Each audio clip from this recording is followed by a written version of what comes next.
saudar todos os ouvintes, em especial os amigos da Rádio Web Portal da Luz, de Sergipe, que nos ouve também através da Web Rádio São Francisco de Tobias Barreto. Frank, não está aí? De Minas Gerais, que nos acompanha através da Web Rádio da cidade de Teófilo Otoni, aos cariocas, que nos acompanham através da Web Rádio Doutrina do Rio de Janeiro, de São Paulo, através da Web Rádio Amigo Espírita de Auriflama, de Santa Catarina, pela Web Rádio Espaço Espírita de Barra Velha, e também nossos irmãos aqui de Campo Grande, nossos parceiros da Web Rádio Sementes de Amor. Lembrando sempre que quem quiser maiores informações é só acessar o site radioportaldaluz.com e lá vai ter todos os meios de como acompanhar e também como colaborar com a nossa querida Web Rádio Portal da Luz, que está há 7 anos no ar, divulgando o amor. E para quem quer informação sobre o movimento espírita de nossa região, com a gente sempre atualizado na União Regional Espírita de Dourados, da Federação Espírita de Mato Grosso do Sul, bem como todos os endereços das Casas Espíritas de Dourados, é só acessar o site do Vozes Espíritas. Só lembrando que o nosso palestrante da noite, nosso companheiro André Trigueiro, aceitou colaborar com o site Vozes Espíritas, com a Associação de Jornalistas de Dourados, que para nós está sendo uma grande alegria e uma honra para o nosso trabalho. Vem apenas somar com a gente. Bem-vindo. Churrasco é com você. Churrasco é com você. Toda vez que é comida é comigo, né? É. Quero fazer um protesto. Bom, e como prometido ontem, hoje vamos novamente fazer um convite para vocês. Porque, de repente, alguém não ouviu ainda a nossa promoção. Talvez seja o primeiro dia que esteja vindo pessoalmente aqui no teatro. Então, vamos lá. Queremos convidar a vocês para participar do nosso churrasco, que acontecerá dia 6 de maio, domingo. Quem vai preparar a equipe da Seleta, com todo carinho para nós. Será servido no Lar Santa Rita, entre 11 e 13 horas. Leve sua família, você vai nos ajudar nas despesas desse evento. O valor de cada convite é R$ 25,00. Afinal, é complicado realizar esse evento só com a participação dos patrocinadores. Quem quiser adquirir, ali fora, inclusive com a maquininha de cartão de crédito. Isso, e lembrando, né, a palestra de hoje com a nossa irmã Mônica Medeiros, ela esclareceu, comer carne não significa, não comer carne não significa evolução, né? Chico comia carne, então, um delicioso churrasco, estão todos convidados. E vamos aí agradecer os nossos patrocinadores. Esse evento só é possível porque conta com a mão de muita gente. O Centro Móveis Limitadas, Imesul, Chocolates e Doces Pelicano, Oxigran, Gases e Equipamentos, Eletrônica Paraná, Comercial Dourados, O Progresso, Drogaria Bela Vista, Ambiente Móveis e as pinturas a óleo de Tani Raj. Vamos também agradecer os canais de comunicação que nos apoiaram. A Grande FM, 94 FM, 101 FM, Jornal O Progresso, site Dourados Agora, TV Morena, Estúdio N Produção e o nosso amigo fotógrafo Aparecido Frota, repórter fotográfico. A quarta Semana Espírita está sendo realizada pelo Movimento Espírita Francisco de Assis. Em nome do seu atual presidente, Henrique Paredes, queremos agradecer a todos vocês que estão prestigiando esse evento e colaborando conosco, bem como convido para fazer parte do dispositivo de honra, ele mesmo, nosso amigo Henrique, e a dona Rosa.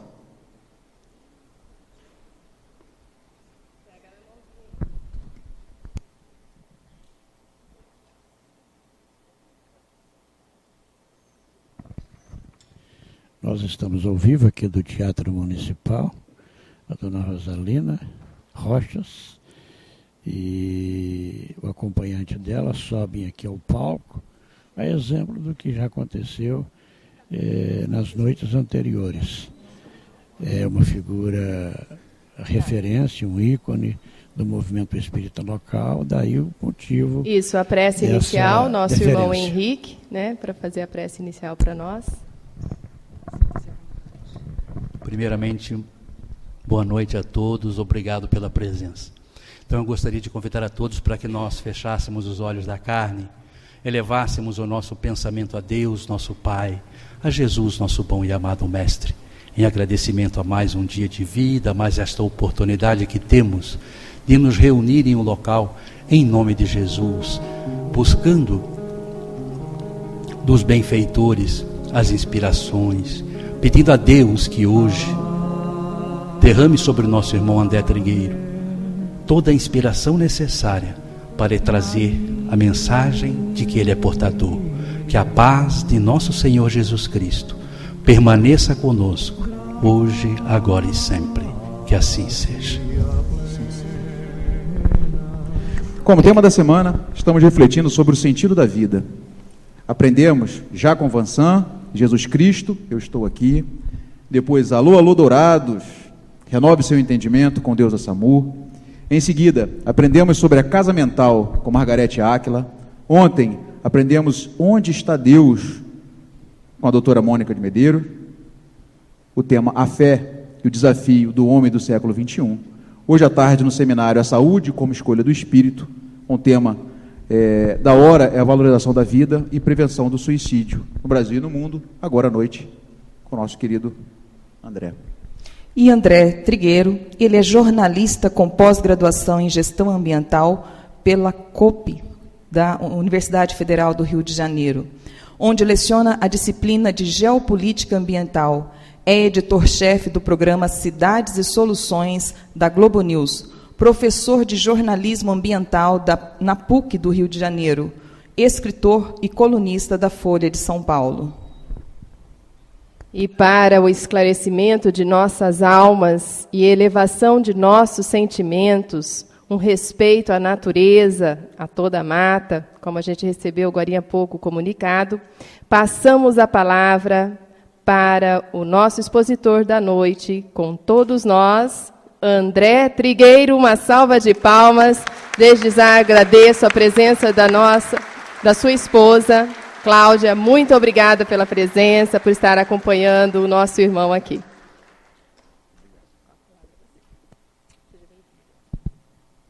Boa noite. Todos bem? Ótimo. Nós vamos hoje à noite, a partir de agora e amanhã de manhã, compartilhar conteúdos, informações que nos parecem relevantes e também recursos, posto que todos os livros que estão ali no saguão, eu abri mão dos direitos autorais em favor do CVV, Centro de Valorização da Vida, que está presente no Mato Grosso do Sul e que realiza um trabalho voluntário, filantrópico, de apoio emocional e prevenção do suicídio. Tem alguém do CVV aqui? Nobody? Ok. O assunto que nos traz aqui hoje é um tabu. Tabu é aquilo que a gente evita falar. Por motivos culturais, sociais, religiosos, superstição, o que seja. Suicídio é um tabu. Mesmo na casa espírita. Em muitas instituições espíritas por aí, é difícil ver na relação dos assuntos ao longo do ano para palestras públicas, suicídio. Então a gente está aqui hoje com muita alegria, verdadeira e sincera, ajudando a quebrar um tabu. Porque na área da saúde pública, não é possível a gente reduzir morbidade ou mortalidade de qualquer problema, como AIDS e doenças sexualmente transmissíveis, as doenças transmitidas pelos mosquitinhos, seja zika, dengue, chikungunya, do Aedes aegypti, seja malária, com anófilis, tuberculose, o que for, sem informação. Informação clara e objetiva. Quem é da área da saúde pública sabe que não é possível reduzir estatística de qualquer doença ou morbidade sem informação clara e objetiva. Isso vale para suicídio. Se eu não falo sobre suicídio, as estatísticas continuarão preocupantes. Para quem não sabe, e aí a gente já começa a quebrar o tabu aqui falando sobre esse tema, suicídio é caso de saúde pública no Brasil e no mundo. O primeiro capítulo do livro que aborda esse tema, Viver é a Melhor Opção, que está aqui, chama-se Os Números Falam por Si. Me permitam, portanto, compartilhar alguns números. O jornalista adora número. Nós temos segundo a Organização Mundial da Saúde, aproximadamente 800 mil óbitos confirmados por ano no mundo por suicídio. Isso dá uma média de 2.200 casos por dia, ou um novo óbito a cada 40 segundos. Desde que eu subi aqui e comecei a falar, já foram registrados alguns casos. Nós temos mais suicídios no mundo hoje, em números absolutos, do que homicídios, ou óbitos em guerras e conflitos armados, seja na Síria, seja no Brasil. 61 mil óbitos por homicídio por ano nesse país. No mundo, há mais mortes por suicídio. Para cada caso consumado de suicídio, existem 20 tentativas, o que numa conta grosseira dá 16 milhões de tentativas por ano. E esses números não expressam a realidade, porque muitos casos de morte por arma de fogo acidental, morte por queda acidental ou acidentes de trânsito, são, na verdade, quando se preenche adequadamente os registros nas unidades hospitalares, quando se dá o devido rastreamento, é suicídio. Temos uma questão de gênero. As mulheres realizam mais tentativas do que os homens, mas suicídio consumado, efetivado, os homens superam as mulheres. 80% dos casos consumados são de homens, o que é algo que precisa ser devidamente estudado e rastreado. Nas últimas 2 décadas, registrou-se com preocupação a elevação das estatísticas no segmento mais jovem. Historicamente, a literatura médica, na área da epidemiologia, registra o suicídio na idade avançada, com mais preocupação. E nas últimas décadas, cresce, isso é muito preocupante, o número de jovens que se precipita no autoextermínio. Nós temos certos grupos sociais mais vulneráveis ao suicídio. Um deles são os agrupamentos indígenas, no Brasil e no mundo. Aqui, no Mato Grosso do Sul, nós temos um caso reconhecidamente importante na área da epidemiologia envolvendo o suicídio, que é a comunidade dos Guaranis Caiovás. Mais de 20 vezes acima da média registrada no Brasil, o que configura um desafio muito grande para entender as causas dessa mortandade e harmonizar um conflito que não é apenas fundiário. Temos uma questão histórica que eu não queria agora abrir essa janela para não dispersar, mas eu estou compartilhando algo que está no livro, quando a gente cita a questão das comunidades indígenas. O acesso ao meio, como os técnicos na área da saúde dizem, precipita o risco. O que é isso? A maior parte dos suicídios no mundo é cometida por gente que engole agrotóxico. É um meio ao seu alcance, facilitado. Em algumas áreas do mundo, no livro a gente fala, quem vende agrotóxico nas lojas, nas casas do ramo, passou a ter um protocolo de cuidado na hora de permitir que aquele produto chegue à pessoa. Novos protocolos na venda, no varejo. Nós temos os grupos armados, forças policiais, Polícia Civil, Polícia Militar, Polícia Rodoviária Federal, Polícia do Exército, soldados das 3 forças, têm o acesso à arma, têm o porte de arma. Você pertence a um grupo que precisa ter atenção. Por quê? Em momentos difíceis, em momentos em que há alguma perturbação de origem emocional ou psíquica, o acesso facilitado ao meio me coloca num grupo de risco. Portanto, a banalização do uso da arma, como a bancada da bala em Brasília defende, não considera o risco em potencial de homicídios ou suicídios em momentos de desequilíbrio. No Brasil, nós temos aproximadamente 12 mil óbitos por ano confirmados de suicídio, que dá uma média de 32 casos por dia. O Brasil, em números absolutos, é o 6º país do mundo com mais suicídios.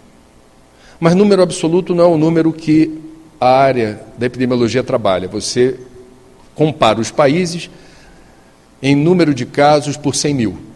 Aí a gente despenca no ranking. Mas o Brasil é desigual até na estatística de suicídio. Porque existem lugares do Brasil, a comunidade Guarani Kaiowá é uma delas, em que esses indicadores se assemelham ou ultrapassam o de países que lideram internacionalmente o ranking. E outros lugares, essa estatística em números relativos, quantos casos por 100 mil, é praticamente irrelevante. Meus amigos, precisamos falar sobre esse assunto. É possível e necessário que a informação promova a inflexão da curva, porque está faltando informação. E a informação relevante que faz toda a diferença, e para isso eu vim aqui na minha folga. Eu estou aqui para compartilhar informação que ajude na inflexão dessa curva. É que a gente saiba que, suicídio é caso de saúde pública. Portanto, o status que esse assunto merece ter na Secretaria Municipal de Saúde, na Secretaria Estadual de Saúde, é outro. Não pode estar fora do radar das autoridades. Não pode estar fora do radar das mídias. Ou da sociedade em geral, nem dos centros espíritas. A gente tem que trazer. Como é que você enfrenta o problema? Encarando o desafio. Não vai varrer para debaixo do tapete. Então, é caso de saúde pública? Várias secretarias de saúde no Brasil já colocaram por lei, aprovada em Câmara dos Vereadores, que no mês de setembro, quando se celebra o Setembro Amarelo de Prevenção do Suicídio no Brasil e no mundo, haja, por parte da Secretaria, capacitação dos profissionais de saúde, principalmente nos CAPs, os Centros de Atenção Psicossociais, que eles saibam acolher e atender uma pessoa que esteja perturbada psíquico-emocionalmente, com a ideação suicida ou tenha realizado uma tentativa. Pasmem, muitos médicos não sabem o que fazer. Pasmem. E Dourados tem centros de excelência, universidade. Tem médico que sai da universidade sem saber como lidar com pessoas nessa situação. Porque o preconceito e o estigma começam na faculdade, na formação do profissional de saúde, o que é um absurdo completo. Existe um livro que eu tenho como fonte nesse assunto, chamado Trocando 6 por Meia Dúzia, assinado por 7 ou 8 psiquiatras e psicólogos do Rio de Janeiro. O coordenador é da Fundação Oswaldo Cruz, reproduzindo uma fala de um médico num ambulatório, onde estava sendo atendido uma pessoa que se machucou muito tentando se matar, toda fraturada. E esse médico, com o dedo em riste, chegou para esse cidadão, dizendo assim: da próxima vez, seja bem-sucedido, porque você está ocupando o leito de alguém que quer viver. Esse médico rasgou o juramento de Hipócrates. Ele não entendeu nada do que é a medicina. É um analfabeto na área da saúde pública e merece ser denunciado. A gente precisa, portanto, quebrar o tabu, quebrar o estigma, enfrentar o preconceito e demandar das autoridades de saúde o compromisso em favor da vida. A informação relevante, que a gente lembra a cada Setembro Amarelo. E a gente está conseguindo dobrar esse estigma, esse preconceito. Quando eu vi o programa da Fátima Bernardes, abri 1 hora para debate ao vivo, para falar sobre prevenção do suicídio, eu falei: estamos mudando o Brasil na área da saúde pública, permitindo que o diálogo aberto e franco traga a informação relevante. Qual é a informação relevante? De cada 10 casos de suicídio, 9 são evitáveis, são preveníveis, porque estão associados a patologias de ordem mental, que são diagnosticáveis e tratáveis. Vou repetir, porque é importante. No tabu ninguém pode falar isso.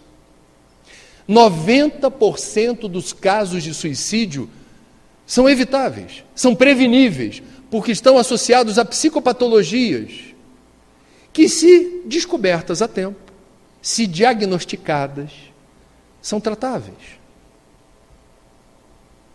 Primeiro fator de risco na área das psicopatologias associadas ao suicídio chama-se depressão, que é outro tabu. Tabu por quê? Não se fala muito sobre isso. Entretanto, aí citando, dentre outros, vou citar Divaldo. Divaldo Pereira Franco não se cansa, já há muito tempo, de denunciar que, quando o assunto é depressão, não estamos falando de uma epidemia, estamos falando de uma pandemia. O que tem de depressivo no Brasil e no mundo não é brincadeira. E as pessoas, quando têm depressão, se sentem fragilizadas, culpadas, moralmente vulneráveis. Parece que é feio sofrer. As pessoas têm medo de sofrer, se sentem menores quando sofrem e tentam esconder de si mesmas, quanto mais de familiares e amigos. Ficam reclusas. É a senha do fracasso. A pior coisa que você pode falar para uma pessoa com depressão: o que você está fazendo aí parado na cama, não se levanta, não se anima para nada? Você tem família, você tem amigos, você tem emprego, você tem dinheiro. Aí começa a confusão também com a abastança material. Você tem carro, olha que besteira. Tem casa. Por que você está assim? É a pior coisa que uma pessoa com depressão pode ouvir. Por quê? Porque não depende dela apenas dar a volta por cima. Vamos separar a depressão de estado depressivo? Antes de falar de depressão, preciso explicar. Depressão não é igual a estado depressivo. Estado depressivo faz parte da vida. Todos nós passamos, e pode se acostumar que até o final da vida... Desculpa dar essa notícia sábado à noite. É uma condição existencial. Quem encarna nesse planeta, quem não é espírita se acostuma com a terminologia que a gente usa aqui. A gente não fala morte, fala desencarnar, é por aí. Quem encarna nesse planeta se acostume. A vida é como uma montanha-russa. Tem hora que você está subindo no carrinho, apreciando a paisagem. Que beleza, nossa, que lindo aqui. Olha que vista, Senhor, obrigado. De repente, sem aviso prévio, o carrinho despenca no abismo. Você não sabe, você se sente fora do prumo, perde o eixo. E começa a falar mal de Deus, a quem você acabou de agradecer o privilégio da vida. E vive o conflito. O que eu fiz para merecer isso? A gente fulaniza a questão. Eu que sou tão bonzinho, foi acontecer comigo. A vida é uma montanha-russa e todas as filosofias, todas as tradições religiosas explicam a seu modo por que sofremos. Qual a razão da dor e do sofrimento? Leon Denis, o problema do ser, do destino e da dor. Todas as tradições, todas. Você vai encontrar no budismo, no islamismo, no judaísmo, na umbanda, no candomblé, no catolicismo, todas. Cada um a seu modo vai explicar o quê? Por que você sofre?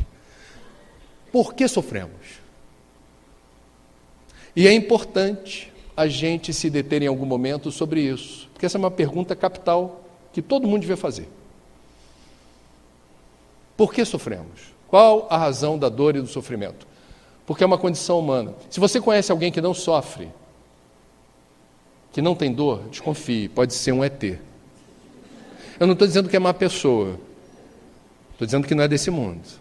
Ou alguém que foi chipado, né? Abduzido, tem um comportamento anômalo, não natural. Também pode ser legal, pode ser um cara bacana.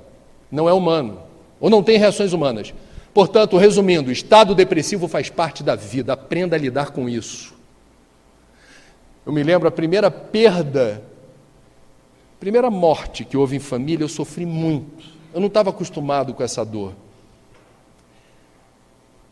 Quando veio a segunda pessoa próxima que eu perdi, e quem vive muito acumula perdas, não é que eu tenha sofrido menos, mas eu aprendi a lidar diferentemente com essa experiência. Portanto, a maioria das tradições religiosas e o espiritismo é categórico quando diz: aprenda com a dor e o sofrimento, porque esta é a razão da encarnação. Estamos aqui para aprender, é um processo evolutivo. A vaia ensina mais que o aplauso. A crítica ensina mais que o elogio. Quantas autobiografias, não sei se vocês gostam de ler assim esses livros que a pessoa, normalmente em idade já avançada, uma pessoa interessante, fala sobre si, e às vezes sem o egoísmo não, a vaidade transbordando. É interessante. Percebam como todas as que eu li, todas as autobiografias revelam gratidão com os momentos difíceis. Tipo assim, fiquei no hospital um tempo, no estaleiro, todo quebrado, e foi um período importante, porque me permitiu parar. Eu estava num pique alucinado de trabalho, família, desafios, e naquele momento eu tive uma trégua que eu não planejei, e na trégua, no recolhimento, no recesso, na pausa, que nas Escrituras fala-se que até Deus, após criar o mundo, descansou. Simbolicamente significa o quê? Na natureza, vamos falar de natureza amanhã. A pausa, o silêncio, o recesso tem uma função regenerativa. E quem está sempre correndo no pique, alucinado, por vezes não tem noção do movimento que descreve na sua vida. E ao episódio doloroso da perda, por exemplo, momentânea da saúde, determina o quê? A oportunidade sagrada e bendita da reflexão. Como é que está a minha vida? O que eu estou fazendo da minha vida? Como é que eu estou consumindo tempo e energia, que são dois recursos naturais não renováveis? O que eu estou fazendo de mim mesmo? Percebem o que eu estou dizendo? Portanto, está sofrendo? Passa por experiência dolorosa? Bem-vindo ao clube! É numeroso. O clube que não é ainda numeroso é dos que compreendem a função da dor e do sofrimento para seguir em frente melhor. Isso é estado depressivo, tá claro? Deu para explicar aqui, mais ou menos? Estado depressivo é da vida. Está vivo? Sofre. Mas não é gostar de sofrer, é entender o que está por trás do sofrimento. Depressão é outra coisa, não é estado depressivo. Depressão é uma anomalia na bioquímica do cérebro. Sinapses cerebrais não funcionam adequadamente, nós estamos com o freio de mão puxado. A passagem da informação entre os neurônios está comprometida. Significa que eu não tenho ímpeto, desejo, vontade. Eu não tenho mais a iniciativa espontânea para trabalhar, para namorar, para estudar, para ler, para ir ao cinema. Em estados avançados de depressão, a aura do depressivo é cinza.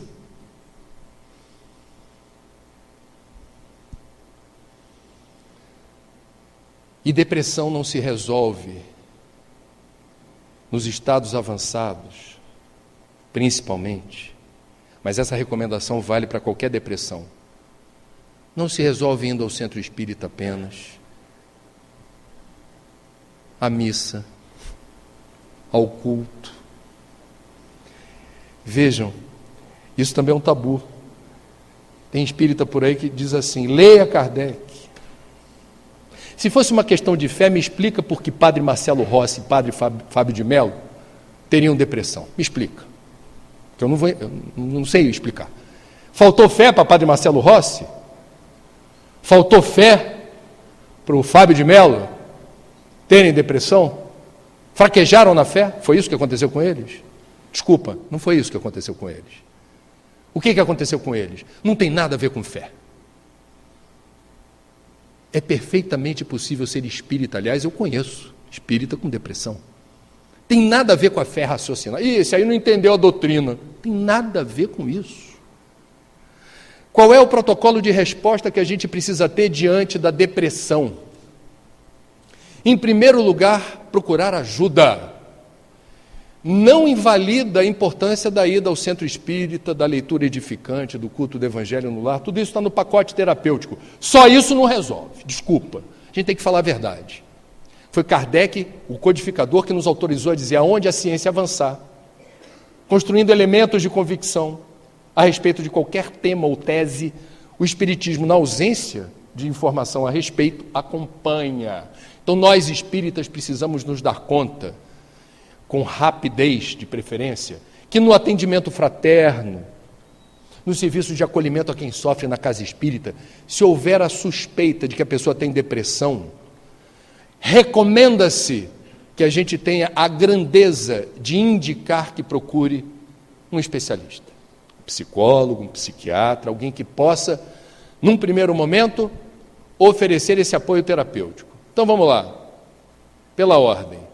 Dependendo do tipo de depressão, não vale para qualquer transtorno de humor.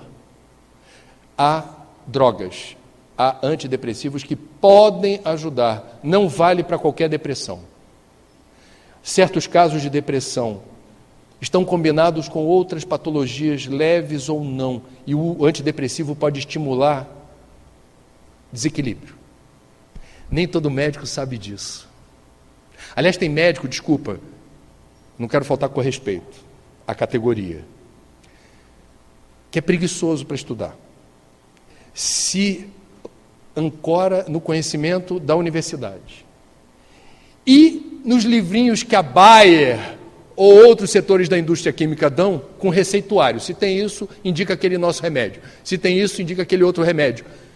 E a arte da medicina, que seria uma arte de investigação, um trabalho metódico, de rastreamento, porque o problema não é a depressão, que ela não se resolve igual para todos. Cada depressivo tem a sua singularidade.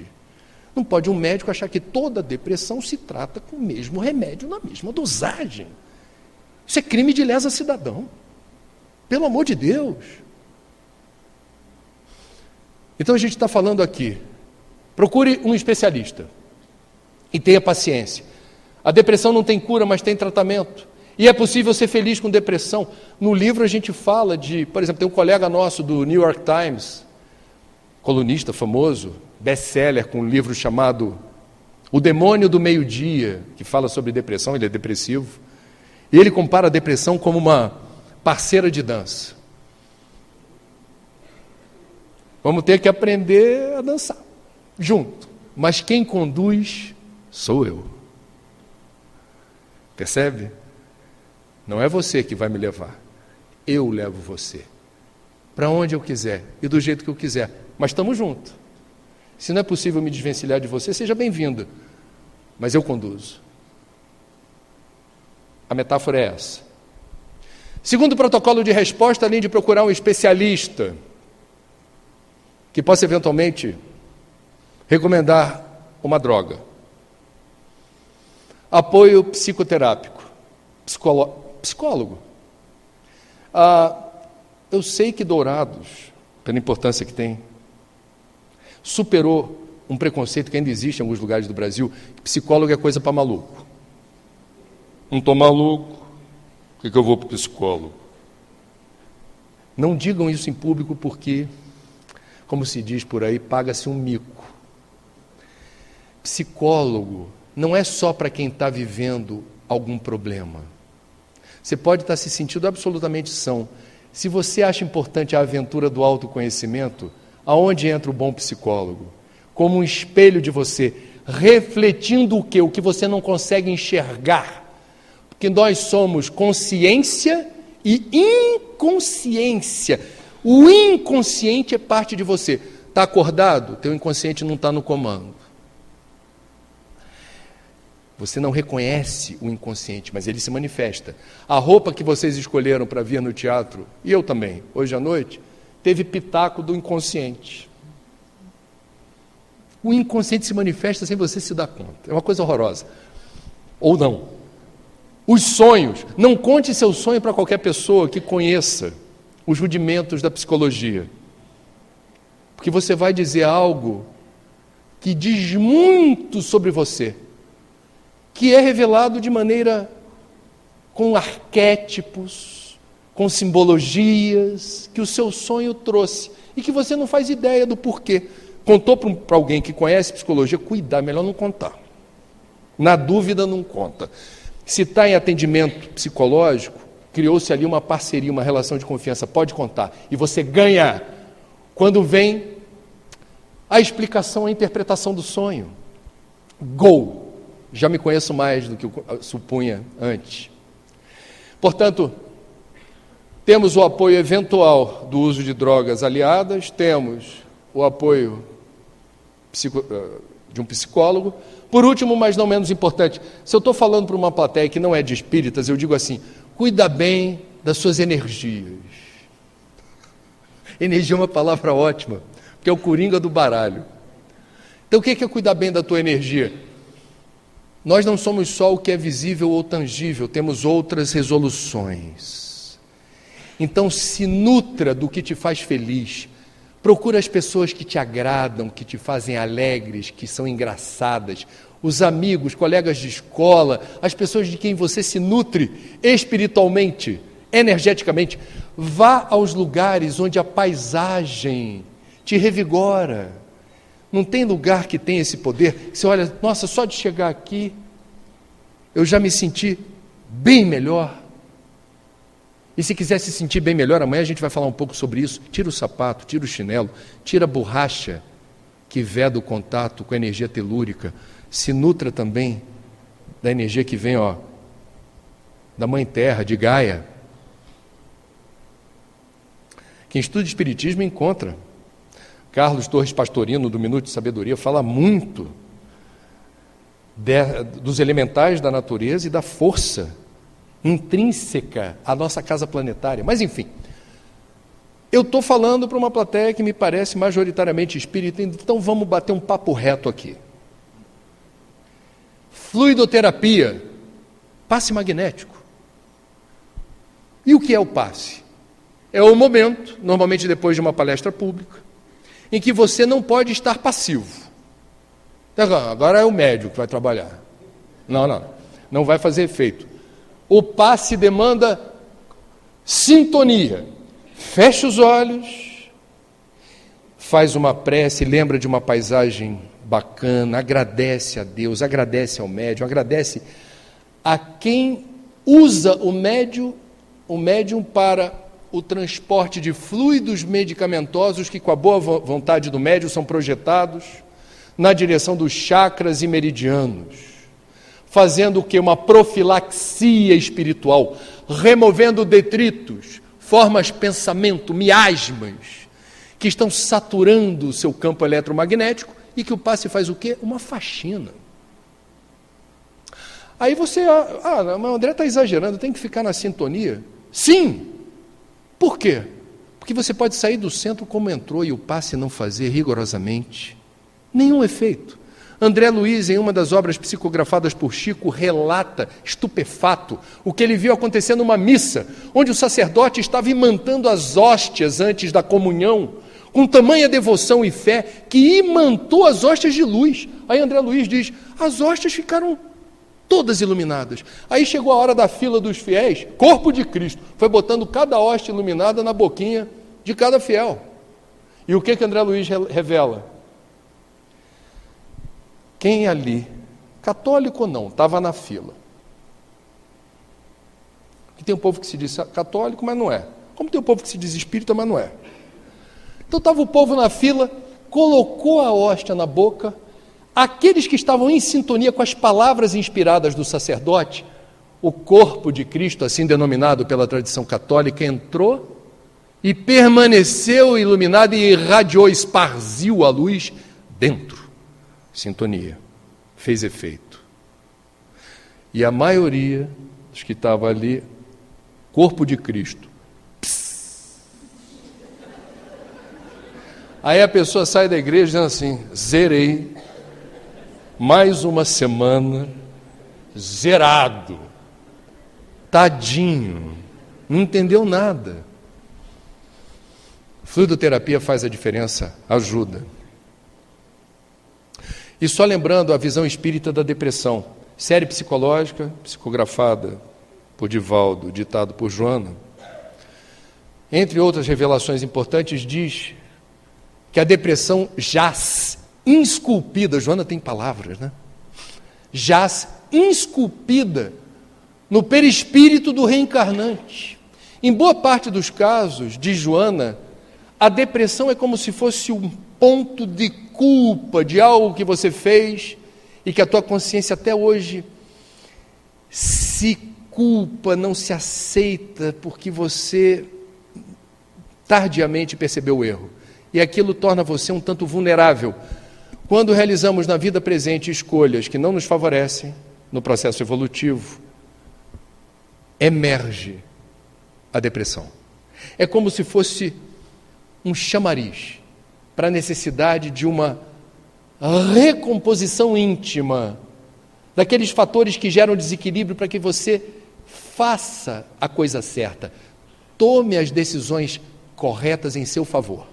A depressão, portanto, não é inimiga, ela é um alerta, ela é um convite à evolução. Perceba por que você sofre. Invista mais tempo e energia para descobrir quem você é, de onde você veio, para onde você vai, o que você está fazendo aqui. E eu vou pegar aqui carona num capítulo muito popular do movimento espírita, que é obsessor, o tema que atrai gente. O psiquiatra mineiro Jaider Rodrigues de Paula diz que há em pelo menos 65% dos casos de depressão intercorrência com obsessor. Por que é importante falar de obsessor? Primeiro, espírita que não estuda, acha que a primeira coisa que a gente deve fazer quando descobre que tem obsessor é mobilizar todos os recursos possíveis para afastar esse demônio de perto da gente. Show! Vá de retro. Agora, espírita que estuda, sabe que o obsessor não está tentando prejudicar você por acaso. Em boa parte dos casos há uma história por trás disso. E você é o algoz, você é o vilão. O obsessor, na verdade, está tentando se vingar. Portanto, o que é um gesto cristão e espírita, o primeiro que a gente deve ter quando se descobre, eventualmente, perseguido por obsessores? Sinceramente, pedir desculpa. Eu não sei o que eu fiz para você, eu sinceramente não me lembro do que eu possa ter feito para justificar essa perseguição que hoje está confirmada. Eu só peço a Deus que você aceite o meu perdão, que é do fundo do meu coração. Aceita. Porque você não está querendo me prejudicar por acaso. A culpa é minha. E ajudá-lo, na medida do possível.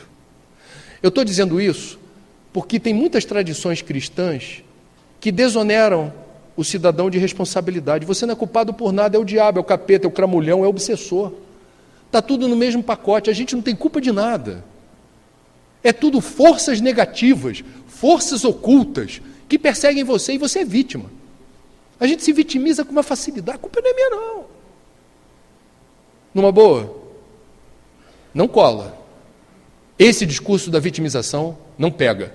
Frase psicografada por Divaldo e ditada pelo espírito Marcelo Ribeiro, que é nosso parceiro espiritual nesse livro. Não somos outros espíritos. Somos os algozes do passado, travestidos de vítimas do presente. Essa é uma relação madura com a nossa doutrina. Não se vitimiza com o obsessor, não, que não pega bem. Saindo da depressão, segundo fator de risco é droga. Segundo fator de risco para o suicídio é droga. Droga, eu sei que vocês estão pensando, se eu fosse médium eu estaria vendo psicosfera aqui, todo mundo pensando em droga como maconha, cocaína, crack, droga sintética. Só que eu não estou falando só das drogas ilegais, não. O que é droga? 5 letrinhas. qualquer substância que você, ao ingerir, ela mude o funcionamento do seu sistema nervoso. A droga, por princípio, ela pode até ser boa. Você pode ter receituário médico de certas drogas que ajudem você a recobrar saúde e equilíbrio. Não tem? Aliás, tem droga tarja preta. Muito cuidado na hora de ministrar. Mas ela está sendo receitada para quê? Para te prejudicar? Não, para te ajudar. Muito bem.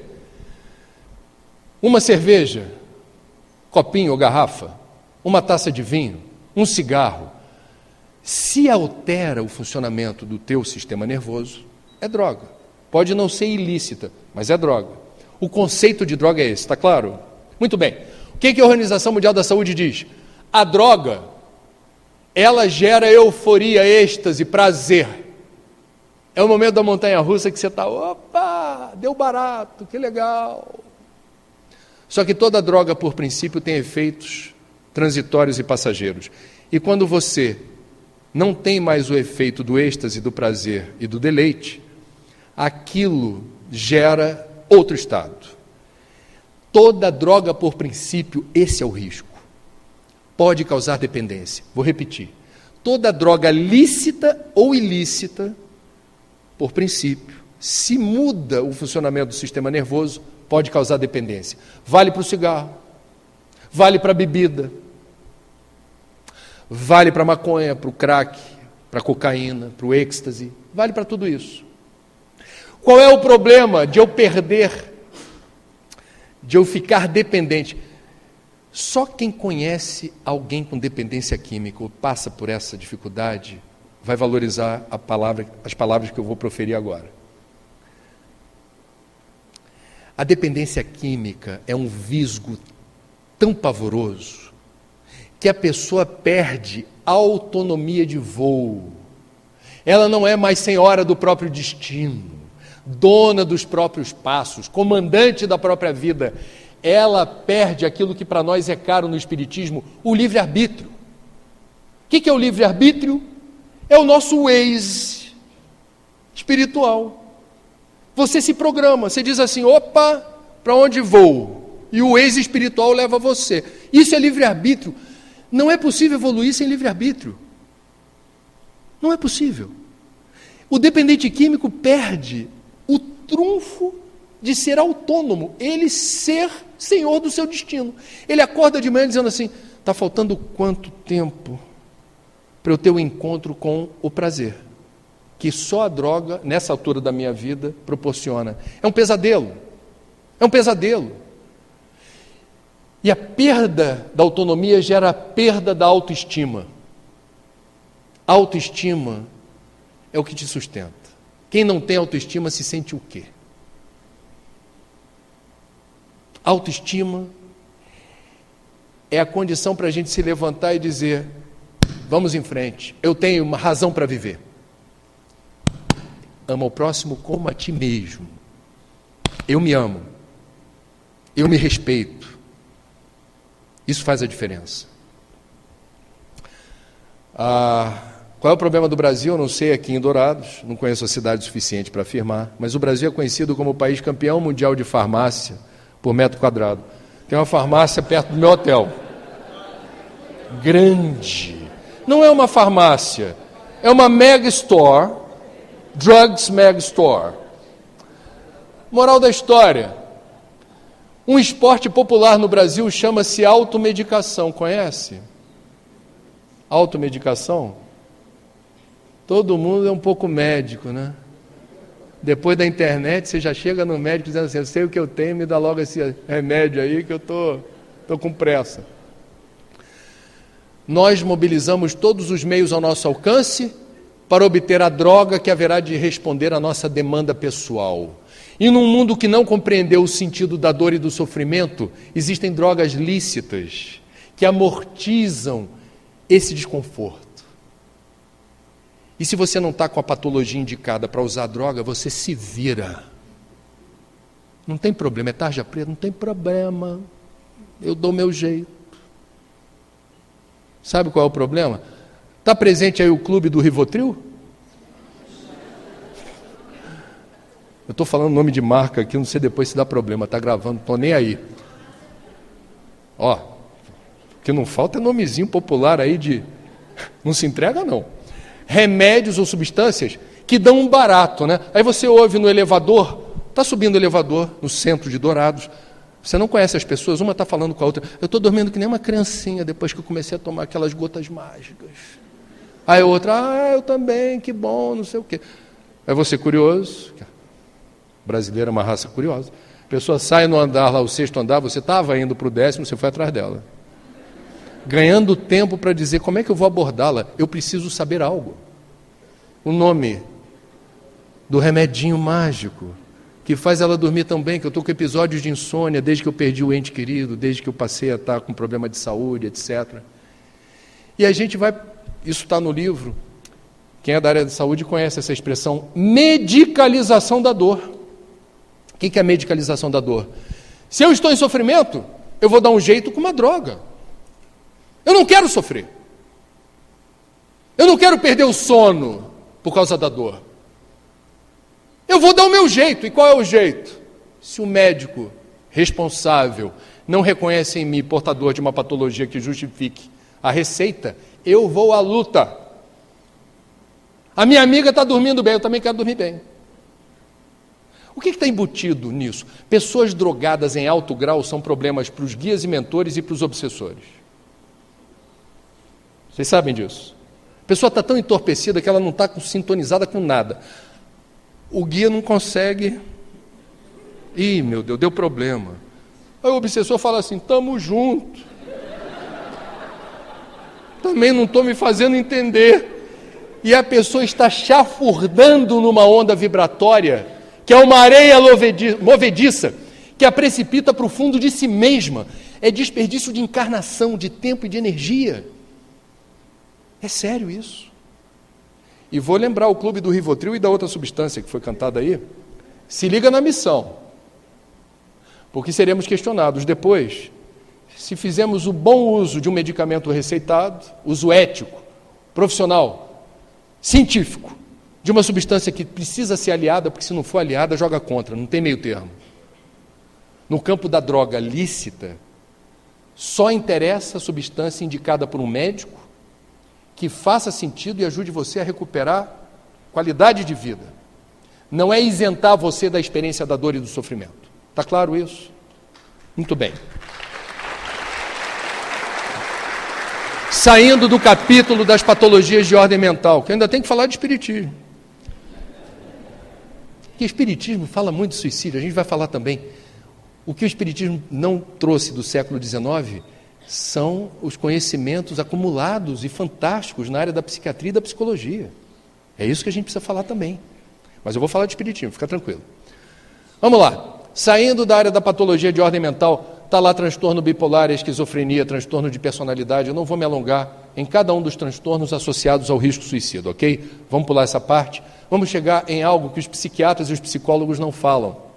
O psicólogo até fala, dependendo da área, da linha. Que são as doenças sociais, diagnosticadas ou levantadas num livro chamado O Suicídio, que tem como autor o pai da sociologia, Émile Durkheim, contemporâneo de Kardec. Ele escreveu um livro chamado O Suicídio. O que um sociólogo vai falar sobre suicídio?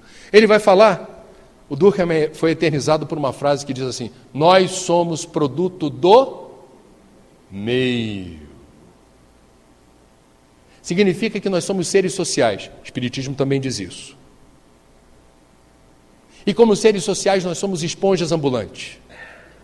Significa que hoje, já são 8h25, horário de Dourados, meu relógio está no horário do Rio.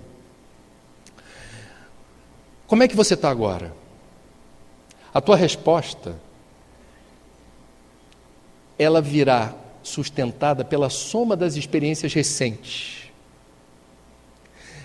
que são o que você viu, o que você ouviu, que situações aconteceram com você hoje que precipitaram o bom humor, o mau humor, mais esperança, mais desesperança.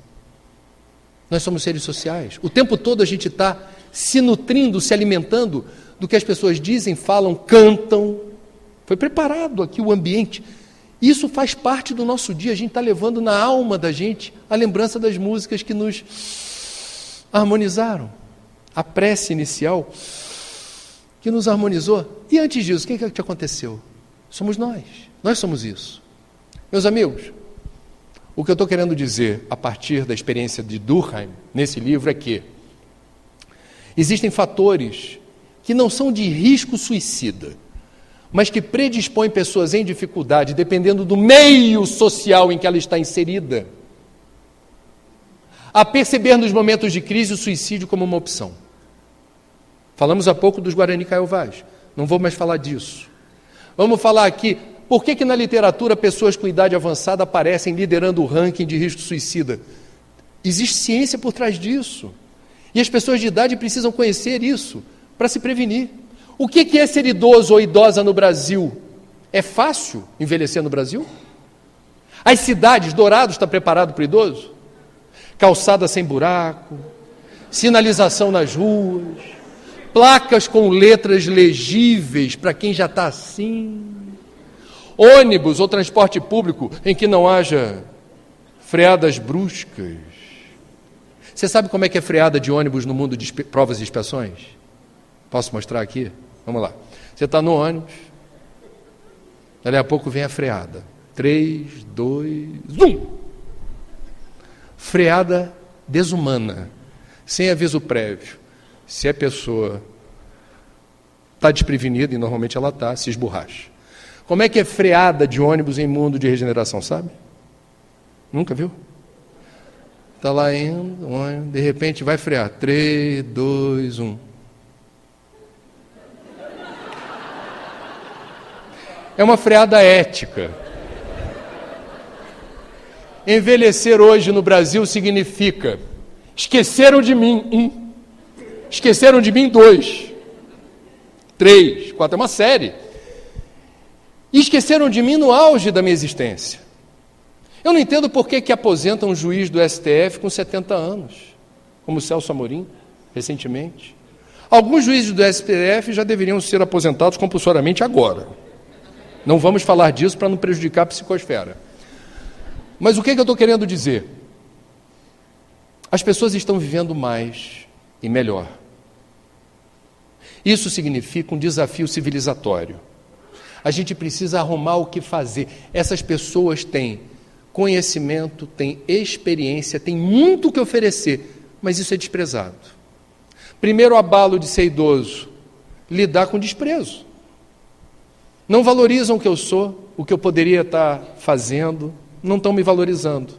2, eu estou numa fase da vida que eu não tenho mais a força física que eu tinha antes. Eu não enxergo como eu enxergava antes.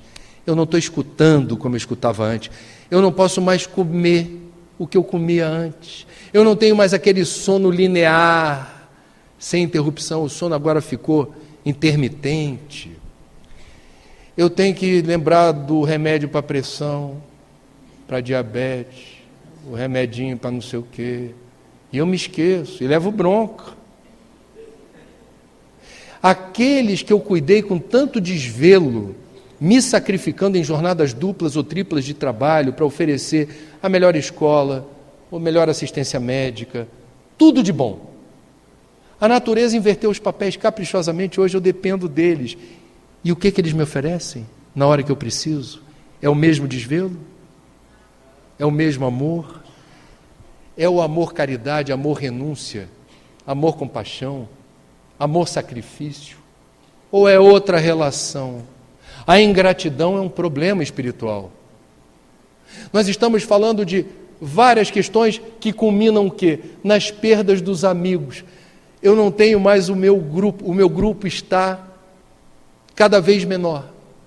E hoje, para conversar com as pessoas, para dizer que gostava da Rita Hayworth, ninguém me entende. Eu começo a cantarolar Frank Sinatra, ninguém conhece a música. Tem um problema geracional. As pessoas não gostam do que eu gosto, agora é hashtag outra coisa. E eu estou ilhado num mundo que não me compreende, não me valoriza, não me respeita. Estou exagerando? Estão entendendo por que não é uma condição a ponto de você dizer envelhecer é fator de risco suicida. A Organização Mundial da Saúde não diz isso, mas ela diz, e isso combina com Durkheim, com sociologia, com doenças sociais. Uma sociedade que não reconhece mérito, o valor, a experiência do idoso, é uma sociedade que discrimina e tem preconceito. Isso não ajuda o idoso a ter saúde, autoestima, vontade de viver.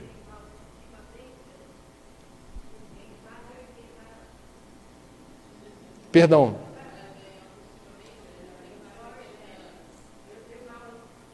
Eu estou vendo daqui a sua autoestima. Parabéns. Você é linda. Muito bem. Talvez você seja leitora de Hermógenes, talvez não. Hermógenes foi o introdutor da Hatha Yoga no Brasil, amigo de Chico e amigo de Divaldo. Hermógenes, o grande poeta da chamada terceira idade. Tem no YouTube uma entrevista que eu fiz com ele há 20 anos atrás, falando disso, da arte de viver bem nessa fase da vida. Hermógenes tinha uma metáfora incrível, falando assim: eu hoje estou no alto do planalto, sereno e tranquilo, vendo a movimentação da turba agitada, angustiada e ansiosa lá embaixo, tentando descobrir o caminho que haverá de trazê-la aonde eu estou. Não quero me alongar falando de outros grupos de risco, apenas não queria fugir da questão do jovem. O que é ser jovem hoje no Brasil e no mundo? Famílias desagregadas, pouco tempo com pai ou mãe trocando. Não é o tempo do Cronos, é o tempo da troca. Muito consumo de tempo nas redes sociais. Internet não é boa nem ruim, mas o uso que se faz dela pode determinar problemas ou soluções. Existem sites que estimulam o suicídio. Nós temos escolas que não são atraentes, não promovem a aventura do conhecimento. É um fardo, vou para a escola. O Enem é um triturador de carne que promove injustiça. Desculpem, pode ser o melhor exame possível do ensino médio, mas promove injustiça. Às vezes a criatura quer ser médica e tem a melhor nota possível em tudo, mas tira 8 na redação, que é uma boa nota, não o suficiente para ser médica numa escola federal, pública. Bom, ser jovem não é fácil, porque tem acesso facilitado às drogas, acesso dificultado aos pais, menos contato interpessoal. O pensador polonês Zygmunt Bauman, antes de desencarnar, 2 anos atrás, no Rio de Janeiro, num evento sobre educação que a minha mulher esteve presente, fez uma reportagem sobre isso, vaticinou que provavelmente, ele não cravou, ele disse assim, a gente tem que esperar daqui a 15, 20 anos, a garotada que hoje está nas redes sociais, com pouco tempo de convivência com os coleguinhas, mas muito tempo virtualizado. Ele está destreinado para a vida em sociedade. Ele não está sendo treinado, ele não está exercitando o contato interpessoal de fato. E ele está selecionando quem ele quer estar junto, porque ele bloqueia os chatos. É fácil viver nas redes sociais. Alguém xingou você, alguém é antipático, você 3, 2, 1, manda para o hiperespaço. O mundo de verdade como é que é? Você vai ter o coleguinha de sala que é chato, e você vai ter que aprender a lidar com os chatos. Você foi vítima de bullying ou testemunhou bullying, você não vai apertar o botãozinho 3, 2, 1, bullying. Não, eu passei por isso. E uma festa de aniversário não é virtual, é confraternização, é alegria, é troca. Como é que vai ser daqui a 15, 20 anos essa garotada? É uma pergunta. Portanto, temos cenários que precisam ser melhor investigados, para a gente ter mais certeza do que pergunta. Antes de falar de espiritismo, muito rapidamente, sinteticamente, apenas lembrar que existe uma nova ciência que procura investigar o fenômeno do suicídio, ela se chama suicidologia. Deve existir de 20, 30 anos para cá. Parece muito, mas não é. A palavra depressão passou a estar no nosso dicionário na década de 1930. No livro a gente conta isso. Depressão, antigamente, era um problema que usava-se outras palavras, melancolia, tristeza. Virou depressão, e tem uma singularidade, da década de 1930 para cá. É novo. E nunca soubemos tanto sobre depressão, sobre suicídio quanto hoje. O lado bom de estar encarnado no mundo hoje é que a gente sabe mais do que qualquer outra encarnação que tivemos por aqui sobre essas questões. E o que o suicidólogo hoje sabe? Eu só vou compartilhar um dos conhecimentos que já foram construídos e que a gente precisa saber. Não é possível afirmar que uma pessoa, quando se mate, se matou por uma única causa. É um conhecimento importante. Aí alguém vai dizer, André, não pode ser. Eu, por exemplo, tenho um amigo, a pessoa haverá de argumentar, que se matou por desilusão amorosa, descobriu-se traído pelo companheiro, pela companheira, enfim. Aí vocês vão dizer, já ouvi falar sobre isso, tem gente que se mata por desilusão amorosa. Meus amigos, se essa fosse de fato uma razão para alguém se matar, quantos de nós estaríamos aqui? Eu não estaria, não pela Cláudia. Houve outras histórias antes de você, meu amor, e foram dolorosas. Eu provavelmente não estaria. Se fosse verdade que uma pessoa se mata apenas e tão somente por descobrir-se traída, boa parte de nós provavelmente não suportaria. O que o suicidólogo vai dizer de quem se matou por se descobrir traído? Vai dizer assim, pode ser o fator preponderante, o fator principal, não é o único. Vamos rastrear a vida dessa pessoa. Vamos conhecê-la em profundidade. Como foi a infância dessa pessoa? Lembrando que não apenas o Espiritismo fala da importância estratégica dessa fase da vida, mas a gente tem na área da pedagogia, ciência construída para dizer, de 0 a 7 anos forjam-se caráter, valores, personalidade. Nós somos, no reino da criação, os seres mais carentes que existem. Tartaruga marinha, lobo, elefante, aranha. Nós, com sobras, somos os seres da natureza mais carentes de atenção, de afeto, de carinho, de amor, de abraço, de beijo, de tudo. O tempo todo, isso é a vida toda. Uma criança é orgânico, ela precisa do contato. Ela precisa do contato. Significa o quê? Uma criança que teve colo, afeto, atenção, os pais não têm muito tempo, é compreensível para as crianças, mas o pouco tempo que tem é compartilhado de verdade com elas? Ou é aquele tempo que diz assim, filho, cheguei do trabalho, vem cá no sofá com o pai, e o pai não desgruda da televisão, está passando o jogo hoje, opa, é isso aí, filho, bonito desenho, filho, legal, filho, como é que foi o dia? Isso não é compartilhamento. O filho não se sente agraciado com a atenção e o afeto, ele sabe, o filho não guarda a transmissão dessa energia amorosa, não há compartilhamento.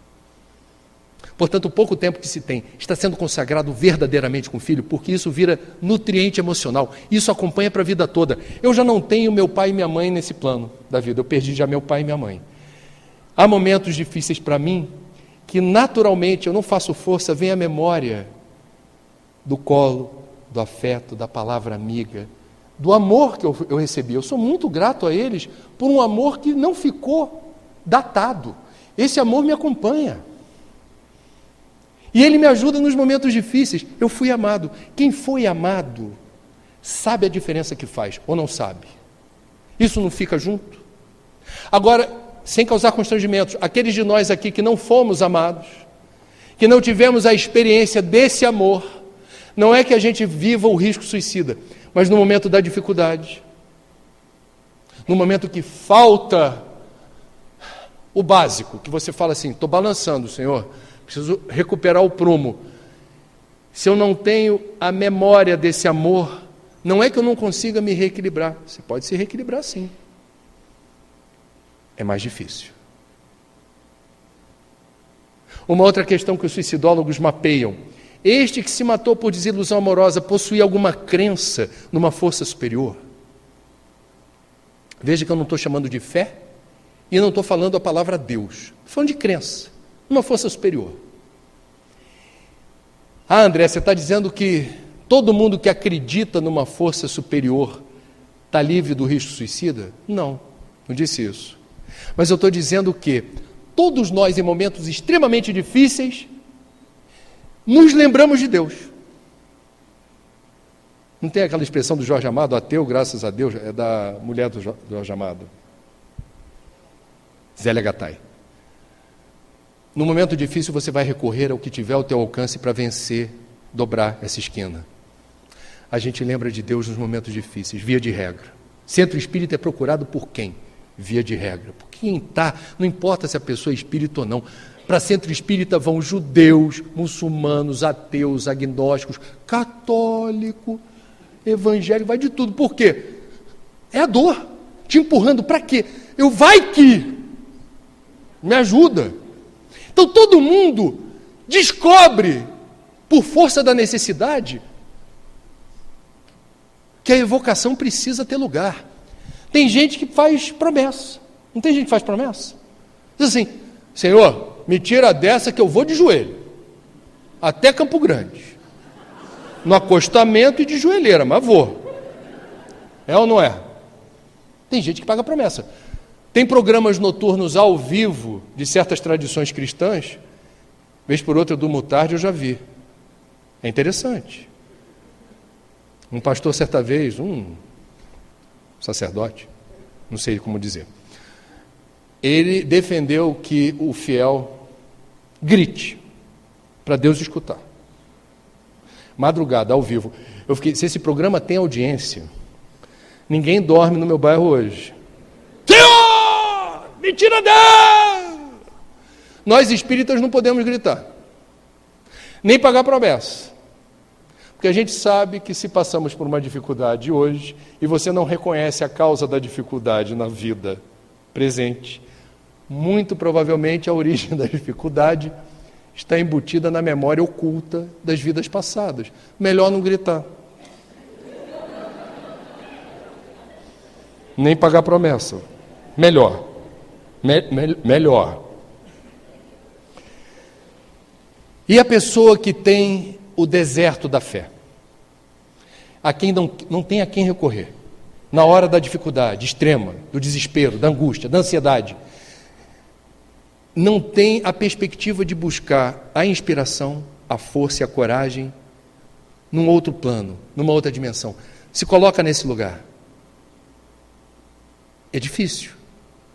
E existem estatísticas mostrando, pesquisas de suicidólogos, países que promovem o materialismo, onde a maior parte da população não professa nenhuma fé, são países onde indicadores de suicídio tendem a ser mais preocupantes.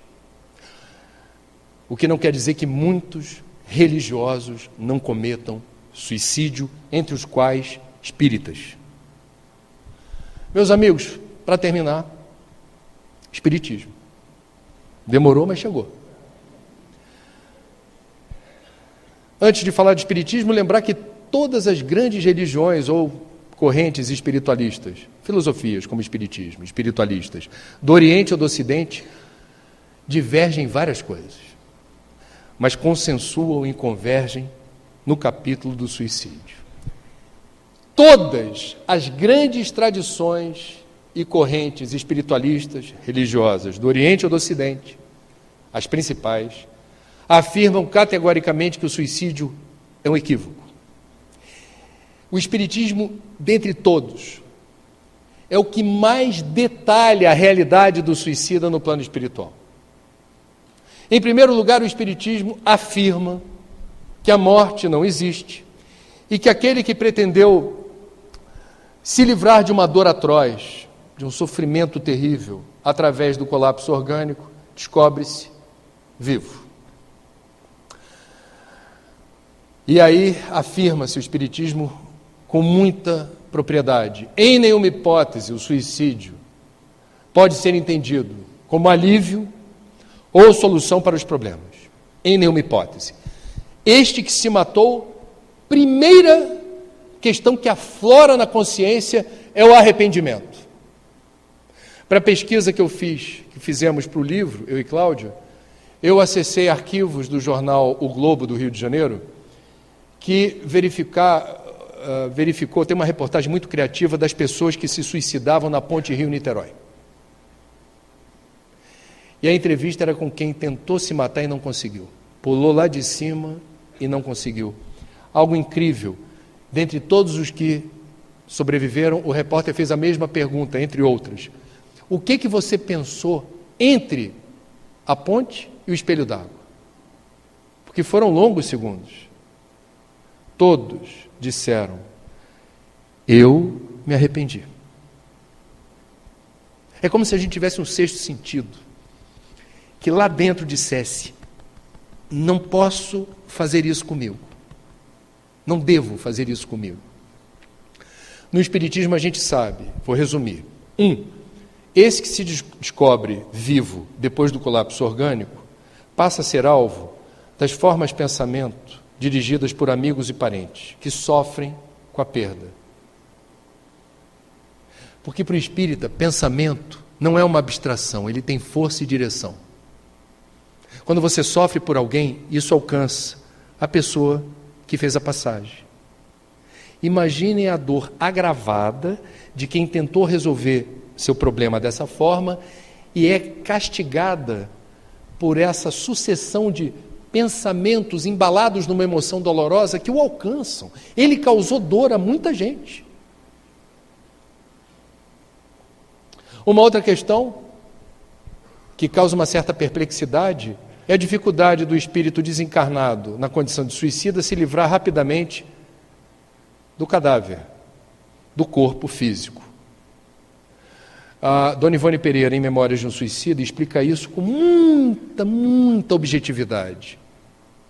E ela diz, todos nós, quando reencarnamos já sabendo antes quanto tempo de vida teremos na Terra. E isso é determinado pelo estoque de fluido vital, é o combustível da vida. Eu, por exemplo, já sei que vou viver 149 anos, com muita saúde e muito amor para dar. Brincadeira, eu não sei quanto tempo eu vou viver, mas hipoteticamente, se eu fosse viver 100 anos, eu estou com 51, significa que eu estou com estoque de fluido vital suficiente para suportar essa carcaça mais 49 anos. Agora, se hipoteticamente este que vos fala cometesse suicídio, eu teria um estoque residual de fluido vital que deveria ser suficiente para mover essa carcaça por 49 anos. E esse fluido vital não se desprende do meu corpo pelo suicídio. E ele determina uma vinculação magnética entre corpo e espírito. Significa dizer que, em boa parte dos casos, há um sofrimento difícil de descrever do desencarnado que não consegue se desvencilhar rapidamente dos seus despojos carnais. Há uma transmissão magnética do que está acontecendo com o corpo, e o que está acontecendo com o corpo não é legal. Isso não é exclusividade do suicida. Pessoas que têm muito apego à matéria, os metrosexuais, vocês conhecem essa expressão? Eu faço malhação, bronzeamento artificial, supercílio, branqueamento dos dentes, tratamento capilar, botox. Eu estou tão fixado e tão preocupado com a minha apresentação física que eu não tenho muito tempo para outras coisas. Significa dizer que no livro da vida, quando se dá o meu desencarne, está tudo lá. Você puxa o extrato, a gente sabe. O livro da vida tem tudo. Quanto tempo, energia e dinheiro você gastou com você para algo que é passageiro, perecível e descartável? Francisco de Assis chamava o corpo de jumentinho. Ele dizia, temos que cuidar bem do jumentinho. Então, cuidar bem é cuidar bem mesmo, não tem problema. Com todo respeito, a minha visão, minha opinião. Pessoa que queira fazer, eventualmente, uma aplicação de botox, pintar cabelo, fazer uma tatuagem, se achar que é legal, enfim, cada um com o seu cada um. O que a gente está falando aqui? De um problema que remete ao exagero. Tudo em exagero faz mal, até beber água fluidificada. A pessoa diz assim, hoje eu não venho ao centro espírita há muito tempo, não quero um copinho só não, me dá 2 litros. Vai para o hospital. Até água fluidificada em excesso faz mal. Então, cuidado com o hedonismo, com o culto de si mesmo, porque isso é energia que você está consagrando numa direção que não propicia o melhor resultado espiritual. Autoestima é uma coisa, hedonismo e autoidolatria é outra. E a armadilha da autoidolatria é essa. Eu morri, desencarnei, por que eu ainda estou vinculado ao meu corpo? Ora, ele foi objeto de tanta devoção ao longo de uma encarnação que não é assim, tchau, fui. Não, eu estou aqui, eu gosto tanto dele, ele me custou tanto.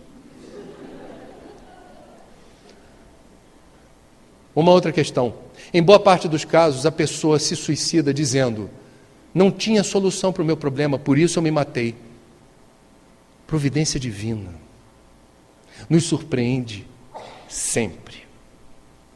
Surpreende o endividado, surpreende aquele que está castigado pela traição, e a traição poderia propiciar o encontro com um grande amor da sua vida, que não aconteceu porque a pessoa ficou fixada no ex.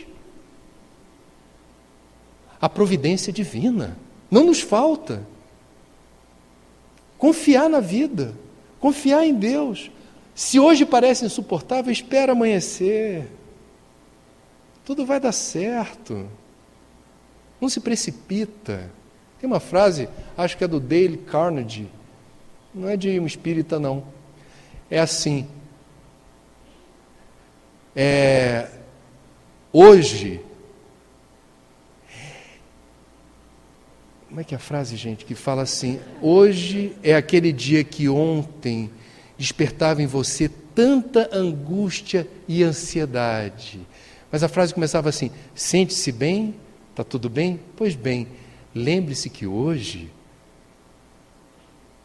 ontem você estava absolutamente transtornado, angustiado e desesperado, porque você não imaginava que hoje você tivesse desse jeito, tão bem, em equilíbrio, serenidade. Uma outra questão que no livro a gente cita Chico Xavier como fonte, e Chico lembra, dependendo do método empregado para se matar, há uma sequela espiritual. Ok? Por exemplo, uma pessoa que resolve esgarçar o centro do sistema nervoso. O corpo caiu, morto. Mas a sequela espiritual se dá no centro do sistema nervoso. Significa o quê? O perispírito é a matriz das futuras encarnações. Significa dizer, segundo Chico, que não todos os casos, mas boa parte dos casos de insanidade, idiotia, loucura, de nascença, tem origem nesse aparelho perispiritual danificado, sequelado, que funciona como uma forma com um defeito. E esse defeito é consertado quando o corpo de carne funciona como um fio terra, expurgando a sequela espiritual e transportando para o corpo de carne. Está claro? Está vendo como se propaga o dano do suicídio? Então, certos casos, por exemplo, de enfisema, grave capacidade respiratória, uma sequela grave de respiração, não associada a tabagismo, em alguns casos o que pode ser alvéolos pulmonares saturados de gás, ou de água salgada, ou de água doce por afogamento, colapsou o corpo, ficou a sequela espiritual nessa parte. E na reencarnação essa parte vem sequelada. Desobstrui o perispírito, satura o corpo de carne, com um problema, herdado de uma vida em que você se precipitou. Há outros casos, por exemplo, em que a pessoa, num tombo aparentemente inocente, ficou sequelada com uma paralisia, danificou uma vértebra, uma T4 da vida.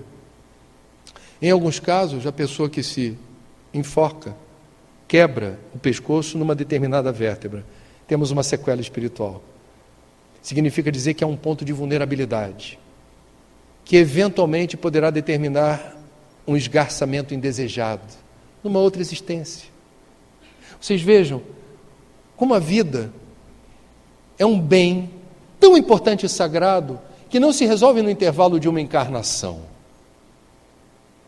Aqueles de nós que nos sentimos asfixiados, oprimidos por uma circunstância dolorosa dessa vida, a gente que se diz cristão, a gente deve se lembrar de uma passagem importante do Evangelho, quando Jesus disse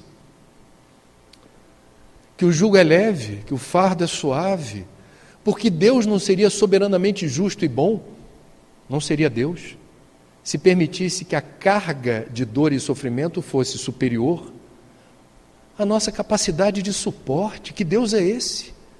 Que Deus é esse que me oprime a ponto de eu não conseguir engatar a segunda, passar por essa dificuldade, porque eu não me sinto forte o suficiente para enfrentar tudo isso. Ninguém pode te ajudar? Não há outros recursos ao seu alcance para virar esse jogo? Que Deus é esse? Eu gostaria de terminar contando uma história real, e quem gosta de esporte vai se lembrar da cena que eu vou descrever, quando, numa Olimpíada, no ano de 1984, em Los Angeles, nos Estados Unidos, quebrou-se um tabu. Eu comecei falando de tabu, vou terminar falando de tabu. Qual era o tabu? Não é só o Brasil, que é um país machista, em que os valores da sociedade patriarcal predominam. Os gregos eram muito machistas. Só participava homem das provas olímpicas, especialmente a maratona. Só homem participava de maratona. As mulheres começaram a participar em 1984, ontem, em termos de história. E encerrava os Jogos Olímpicos a maratona das mulheres. Olha que momento histórico. Ingresso caro, em dólar, o povo foi lá para quê? Além da maratona, tinha outras provas acontecendo no campo, né? Mas todo mundo estava lá para fazer história. Eu estou aqui testemunhando. Vão cruzar a linha de chegada as primeiras maratonistas mulheres. Sensacional. E entra no estádio, aí tem que dar uma volta até cruzar a linha de chegada. A primeira competidora, aplaudida de pé. Depois a medalha de prata, igualmente aplaudida de forma esfuziante. E o bronze, ali, muito bem. Depois, aplausos protocolares. De repente adentra o estádio uma mulher que andava de um jeito esquisito. Ela parecia, bem dizer, bêbada, porque ela fazia uma caminhada dolorosa e difícil, passo a passo. Era atleta da Suíça, com cãibra nas duas pernas. Era quem sabe o que é cãibra, sabe que não é mole. Jogador de futebol hoje cai, rola, pé de maca. A atleta da Suíça estava lá de pé, suportando a dor, entrou no estádio assim. Num primeiro momento houve gargalhadas. Teve gente que não atinou para o que estava acontecendo. Rapidamente, o estádio percebeu o que acontecia com aquela atleta. Ato contínuo, começou a apoiá-la, esquecendo das outras competidoras. E apoiá-la progressivamente. Ninguém acreditava que daquele jeito ela conseguisse dar uma volta e cruzar a linha de chegada. Então qual era a ideia dos torcedores? Bom, me comoveu o esforço dela, ela chegou aqui. Ainda que ela não complete a prova, vamos dar uma forcinha.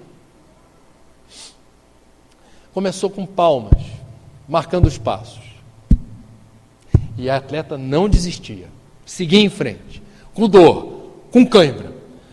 O Comitê Olímpico Internacional mandou que um rapaz lá, um voluntário, ficasse acompanhando pertinho dela, sem poder tocá-la, senão ela era desclassificada, sem poder falar nada, senão ela era desclassificada. O que ele estava fazendo ali? Se ela caísse, para não se esborrachar. Então esse voluntário do COI ficou acompanhando. Num dado momento não era mais aplausos, o estádio estava de pé, gritando: gol! Gol! Gol! As redes de televisão que estavam transmitindo outros eventos, rapidamente fizeram o link ao vivo com o estádio olímpico, onde acontecia história. Aquilo não estava no roteiro, não estava no script. E aquela mulher estava já dobrando meia volta a caminho da linha de chegada. Vocês sabem que televisão adora isso também. Que coisa emocionante! E era mesmo. E à medida que ela progredia em direção à linha de chegada, mais torcedores acreditavam que talvez ela conseguisse. E seria lindo, seria dramático e seria muito bonito. Ninguém mais estava prestando atenção no que acontecia, outras provas no meio ali do campo. Todos de olho na atleta da Suíça.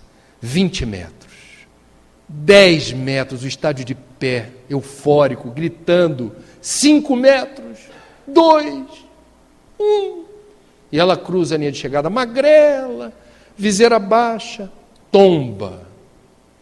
Não apenas um, mas 4 ou 5 voluntários não deixam ela se esborrachar, levam para o departamento médico, hidratação, massagem, vamos ajudar essa mulher a ir para o hotel.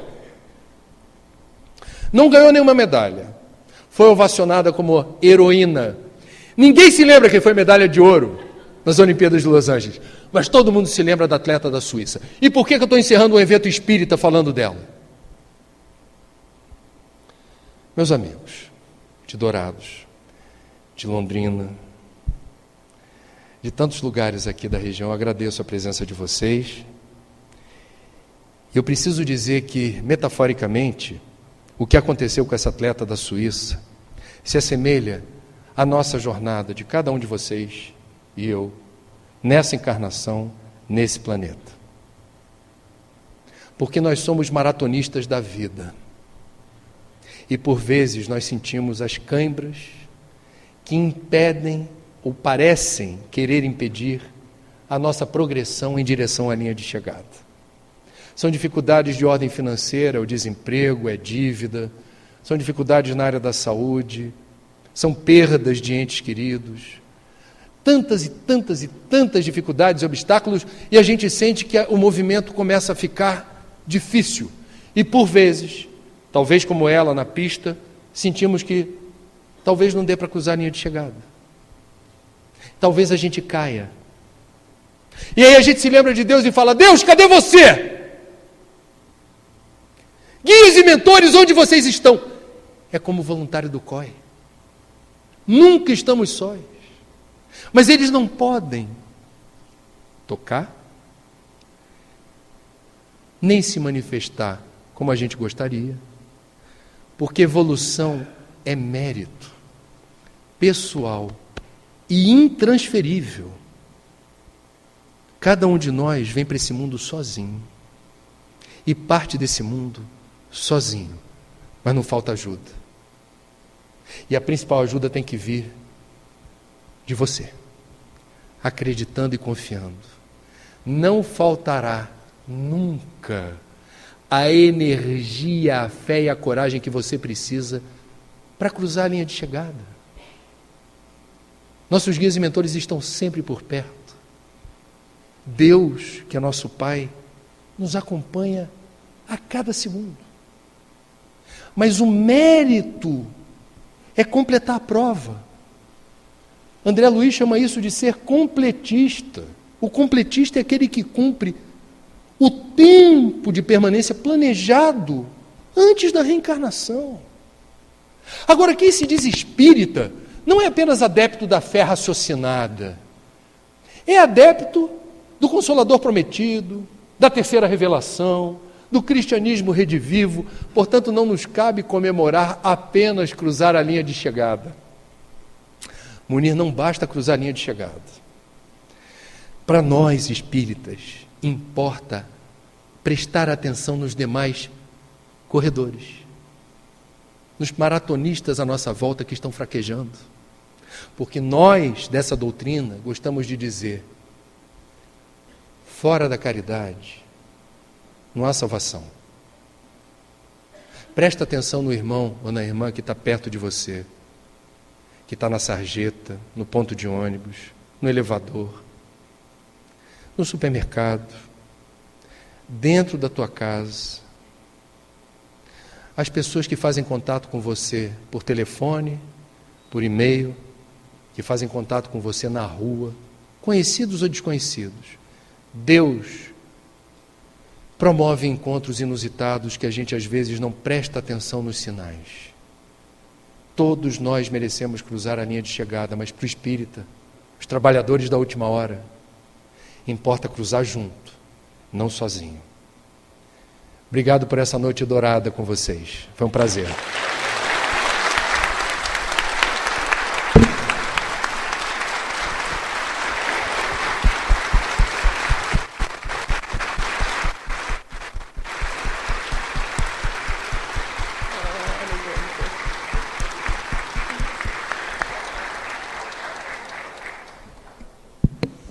Que energia!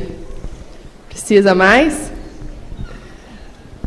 Essa é a 7ª, né, das 8 sessões de uma semana espírita.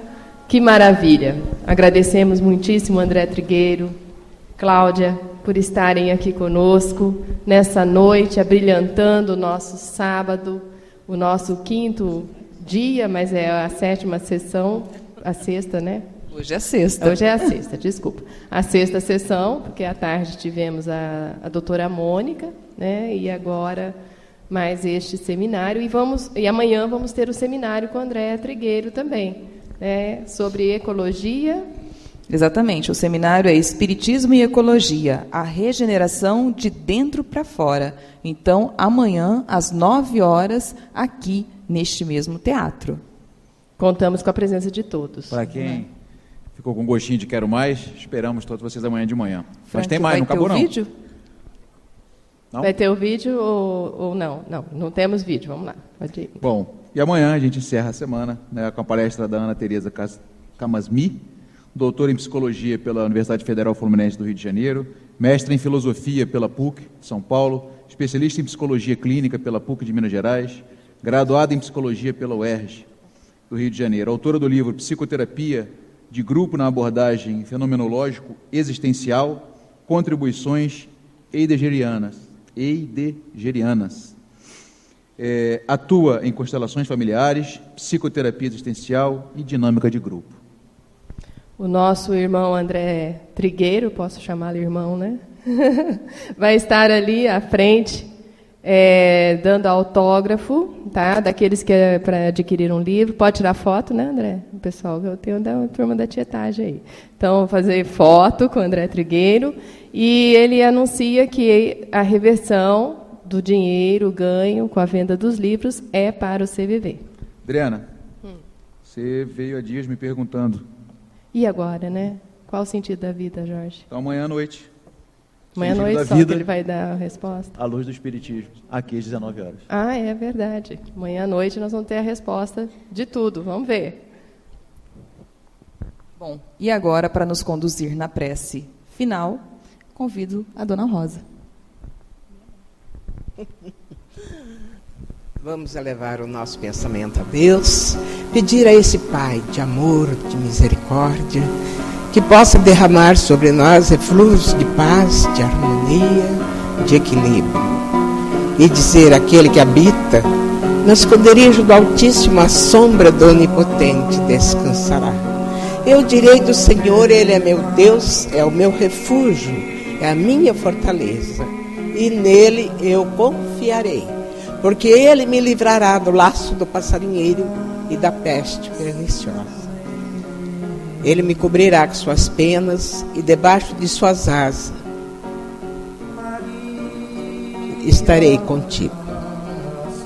1000 cairá do meu lado, 10.000 à minha direita, mas não chegará a mim. Somente com meus olhos olharei e verei a recompensa dos ímpios, porque tu, ó Senhor, és o meu refúgio. No Altíssimo fizeste minha habitação. Nenhum mal me sucederá, nem praga alguma chegará à minha casa. Porque aos seus anjos dará ordem a meu respeito, para me guardar nos meus caminhos. Pedirá aos seus anjos que segurem em suas mãos meus pés, para que eu não tropece em pedras. Pisarei o leão e a cobra, calcarei com os pés filho do leão e do dragão. Portanto, tão encarecidamente me amou, eu também o livrarei, poloei no retiro alto, porque conheceu o meu nome. Ele me invocará e eu lhe responderei, estarei com ele na angústia e dela o tirarei, para ter longos dias nesta vida. com esta prece é a prece de Davi, no momento de angústia, de desespero, em que nós assim também estamos sentindo, por causa dessa coisa que vem lá do Líbano, da Síria, principalmente nós que temos parentes, né, nesses países, nos sentimos muito tristes com tudo aquilo que está acontecendo e pedimos a Jesus, nesta corrente magnética que agora está acontecendo, que todos possam ter aquilo que merecerem, na paz, na harmonia e no equilíbrio. Muito obrigado. Que Deus abençoe. Assim seja.